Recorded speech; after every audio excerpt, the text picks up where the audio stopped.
She looks like she's got a little Chihuahua, a little, you know, a little bit of Terrier. Now, whether that's like a, you know, a Yorkie or like a Jack Russell Terrier, but she to me looks a little bit like she might have a little bit of dachshund in her. You know, she seems a little bit of long, and her little legs are kind of short. They're shorter. She's 1.3 pounds. Aww. Now we want to feed her multiple small meals. So since she's so small, we want her to eat a lot throughout the day. But since her tummy's so small, not too much at once, because they can get overfilled and then they'll throw up. Her little heart sounds good. The first shot that she'll get today, this is a distemper parvo vaccine. She'll get 4 rounds of puppy shots total. So she'll come in every 3 weeks for booster shots. And we don't consider them protected until, you know, from these diseases till they've had all of the shots. So in the meantime, we really want to avoid bringing her places where there are a lot of other dogs around, or where she could come in contact with dogs that aren't vaccinated, because she's going to be very susceptible to diseases until she's done with these puppy shots. It's her shot. It's a distemper parvo. Now we've got a really small needle on here, but sometimes it can be a little bit, you know, just like us getting a shot, it can be a little bit uncomfortable. Oh, she was brave. Good girl. She didn't even cry. That's good, Mocha. Okay, now I'm going to go check on that stool sample that you brought in and check it for parasites. You get in here and lay down. It's not uncommon for them to be a little bit sleepy, just kind of a little subdued the day that they get their vaccines, or even a little bit sore. I equate it to, you know, kids when they get shots, and you know, they can be a little cranky and a little sore. If you notice anything out of the ordinary as far as like facial swelling, it's very, very rare that they would have a vaccine reaction, but if it happens, usually their little face will kind of start looking puffy and swollen. Just give us a call and head back in and we'll take care of that.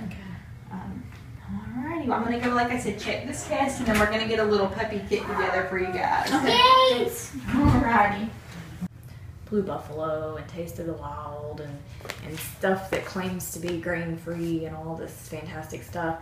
That's all good and well, but they spend more money on marketing than they do on research. And companies like Hill's Science Diet, which is what we sell here, just like Purina, Pro Plan, IAMS, Pedigree's okay. The ones that seem to cost just a little bit more are actually better.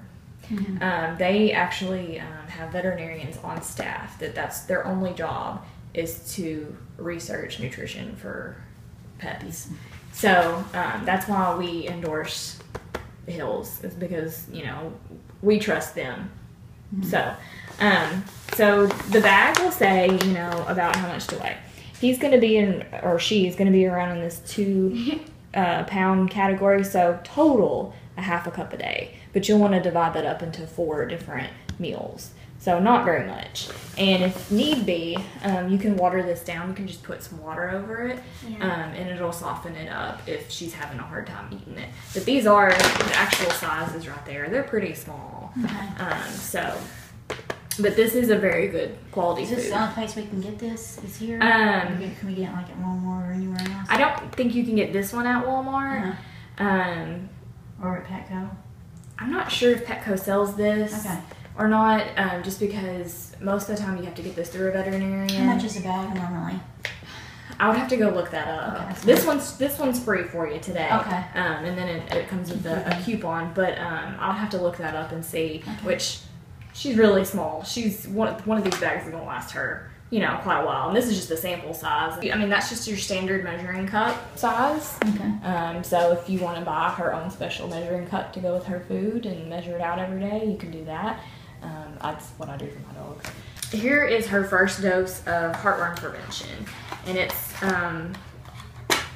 it looks like a treat, and she'll need to eat the whole thing. So, you know, if she only eats half of it, you need to leave it for her so she eats the whole thing, because good enough, do you think she'll eat it and everything? Oh yeah, it's, I I used to think have it's a dog that beef would- flavored. We tried to sneak it in her, we tried to get her to eat it, and for some reason she wound up eating around it. I mean, even if you have to, when you're feeding her, you crumble it up and put it over her Want me to food. do that too? Yeah. And this is the dewormer. She had roundworms, which you can get if you're not careful. She did have one? Yes, she did have some worms. It's nothing scary though. That'll give them that pot-bellied appearance too, because they're all in her intestines and stuff. And if we didn't get rid of them, they would just keep multiplying in there, and she could get obstructed, and it's just not good. So we definitely recommend finishing out the dewormer, especially on a little puppy like that. You know, Not contagious or anything? She said it is contagious. It is, but I can tell you how to prevent you from getting it. So this you'll put in her mouth. So you'll just shake it up really good. Yeah, they really like the taste. It's not a needle or anything. No, it's just got a little cap okay. on it. So you'll just kind of shake it up really good, and just open their mouth and squirt it in. You'll give one today, one tomorrow, and then one once a week. So today's what, Wednesday? So you'll give one today, one tomorrow, and then one next Thursday, the next Thursday, and the next Thursday until gone. And that'll clean out her system of all those worms. Now, my best advice to you to keep this under control and to keep y'all from being exposed to it is always wash your hands after playing. We've been doing it. Yeah.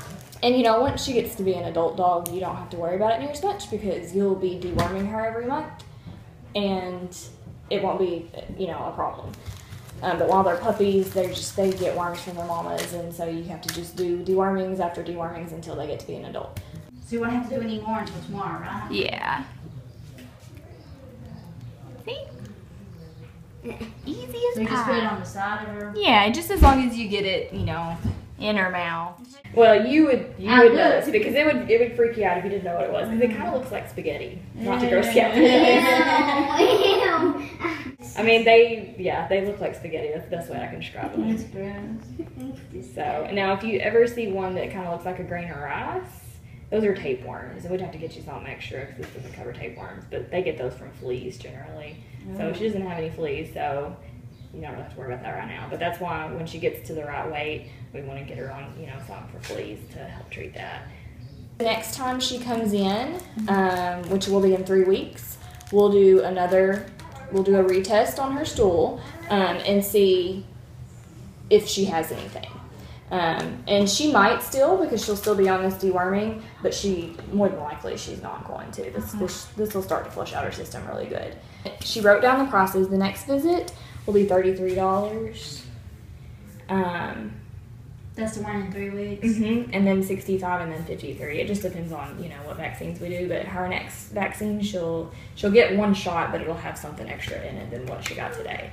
And then we kind of build up until she gets her rabies. And then after she gets her rabies, you'll start considering when and if you want to have her fixed.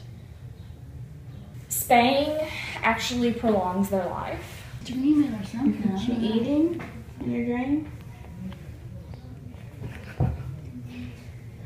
Are you dreaming? Oh goodness, did you wake yourself up dreaming? Goodness. Scared. Well, and if y'all ever have any questions, feel free to call us. All right, are y'all ready to go? Yeah.